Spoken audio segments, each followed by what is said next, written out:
አብርሃምን ባደረገው ነገር እንደተጸጸተ እንግዲህ በይቅርታው ላይ አይተናል። ሩታም ይቅርታ ብለዋለች። እሱም ደግሞ እኔ ይሄን ነገር ስላደረኩ ይቅርታ፣ ግን ደግሞ እውነቱ እንዲወጣልኝ ስለፈለኩ ነው። ካንቺ ጋር ከዚህ በላይ ስኖር ምንም ነገር እንደማታደርግኝ እርግጠኛ ሁኜ ነው ካንቺ ጋር መኖር የምፈልገው ያለበት ፓርት ላይ ሌሎቹ ሰዎች የሚያመጡት መረጃ እያመናቸው እንደሆነ ነው የተረዳሁት ማለት ነው።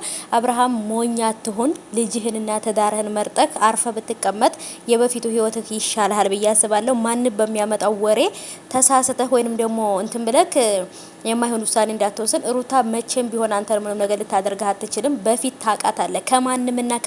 ከማንም በፊት ሩታን ነው የምታውቃት። ስለዚህ ሙሉ ለሙሉ ልታምናት ይገባል ብዬ አስባለሁ። ሰላም፣ እንዴት አመሻችሁ ወዶቼ? ሰላም ናችሁ ወይ? እንኳን ሰላም አመሻችሁልኝ። በሰላም ያመሻችሁ፣ በሰላም ያሳድራችሁ። አላህ የነገሰ ይበለን እያልኩኝ እንግዲህ ወደ ገደለው ስመጣ እንግዲህ ሩታም አብርሃምን ይቅርታ ብለዋለች። ለዛውም ልጇን በእጇ ይዛ ምንም ያጠፋው ጥፋት የለም። ጥፋት አለብኝ ብዬ አላስብም። ግን ደግሞ አንተ ይቅርታ እንድል ከፈለክ ብላ ይቅርታ ብለዋለች። ይሄንን ሁሉ ነገር እያደረገች ያለችው ሩታ ጥፋተኛ ሆና አይደለም። በደንብ እንድትረዱት የምፈልገው ነገር ሩታ ጥፋተኛ ሆና ሳይሆን ግን ደግሞ እኔ ይቅርታ ብዬ እኔ ዝቅ ብዬ እኔ ነገሩን ትቼው የተበደልኩትን ነገር ትቼው ይቅርታ ብጠይቀው ትዳሬን ማዳን እችላለሁ።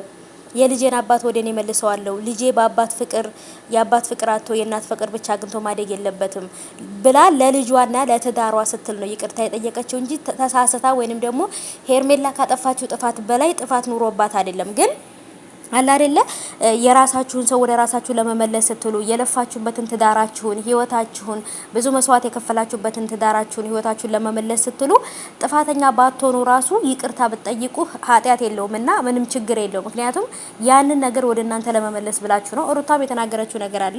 እኔ ዛሬ ላይ ይቅርታ ብጠይቅህም አንተም ደግሞ ይቅርታ ብትለኝም ይሄ ይቅርታ ነገ ላይ አንተ እኔን እንድትንቀይ ሊያረጋህ አይገባም። እንደውም ልታከብረኝ እንጂ የሚገባው አንተ ባጠፋው ጥፋት ነው እኔም ይቅርታ የጠየቅኩ። ስለዚህ አንተም እኔም ይቅርታ ተባብለን ወደ ህይወታችን ወደ ትዳራችን እንመለስ፣ ልጃችንን እናሳድግ ብለዋለች።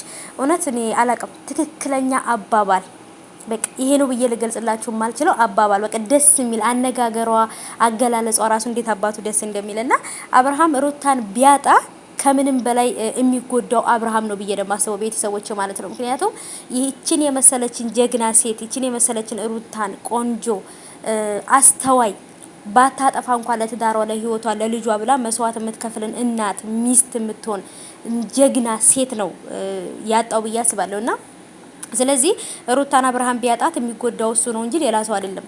ሩታ ትጎዳም አብርሃምን ብታጣው ልጇን ያላባት ላለማሳደግ ብላ ነው ይሄን ሁሉ ነገር እያደረገች ያለችውና ልትከበር ልትወደድ ነው የሚገባትና ሩታን ካጣ አብርሃም የእውነት በዚህ ዓለም ላይ በቃ በጣም ትልቅ ነገር እንዳጣ ነው የምቆጥረው እኔ ማለት ነው። ምክንያቱም ምርጥ ሴት ናት ሩታ ማለት ነው። ልትፈቀር ልትወደድ የሚገባት ምርጥ እናት መሆን የምትችል ሚስት መሆን የምትችል በቃ ትክክለኛ ሴት ናትና ስለዚህ አብርሃም ነገሮችን ቢያስተውል በደንብ አሪፍ ነው ብዬ አስባለሁ።